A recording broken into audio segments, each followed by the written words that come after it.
This is the Iowa Weather Report for Saturday, August 24th, 2013. Now our first look at the 0Z GFS Model Run. At 1 p.m. this afternoon, we have a ridge beginning to develop over the middle part of the country.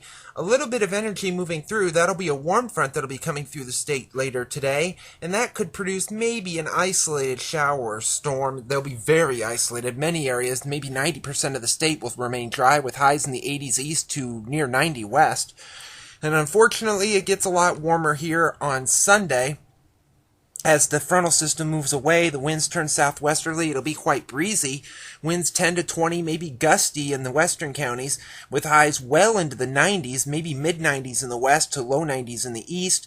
And that looks to continue here on Monday and even for every other day this coming week, with temperatures in the 90s, heat indices at or over 100, winds out of the southwest maybe 10 to 20 miles per hour.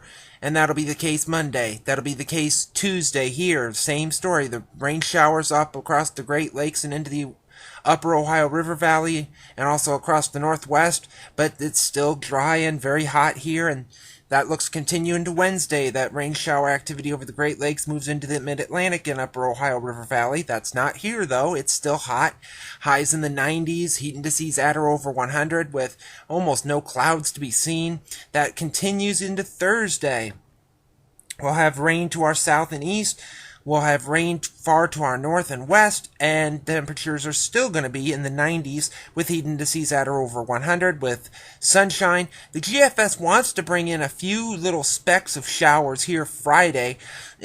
Not doubtful that that'd happen, but it'll still be hot and highs still in the 90s with heat indices at or over 100.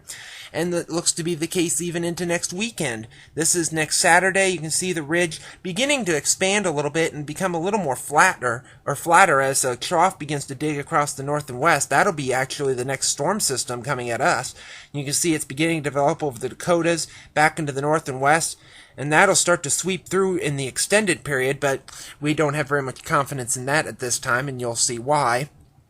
As we move to the extended period, this is September 4th. You can see the ridge is now fairly flat, but the storm track is now much closer to us. You see some energy over the U.S.-Canadian border and near about Winnipeg in the northern part of North Dakota. That's going to bring a frontal system down our way.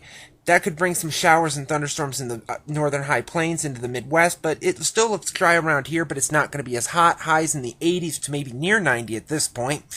And at the end of the forecast here on September the 8th, we have a northwesterly flow, a fairly weak northwesterly flow, no ridge nearby. We have a cutoff feature over Nebraska and Kansas, something we may have to watch. And with this northwesterly flow, that'll keep temperatures a lot cooler, highs back into at least the 80s at this point, with some shower activity off to our south and west. So it looks like the heat wave is going to last until about the end of the month, so looks like a couple of days ahead. You can see the satellite image from last evening showed very few clouds around the country except for the clouds in the Rockies, some over the east coast and the south and east, and elsewhere it was fairly tranquil. The watch warning map from last evening, we had flash flood watches across the desert southwest. That'll be with Tropical Storm Ivo that's in the Pacific. That'll be coming up later in the week. Excessive heat warnings in Minnesota, or excessive heat watches across Minnesota. QPF chart, precipitation over the next 5 days. This is through Wednesday evening at 7 o'clock, showing the rain across the south and west, across the Gulf Coast, well to our north along the U.S.-Canadian border, and nothing around here for this and many more days ahead.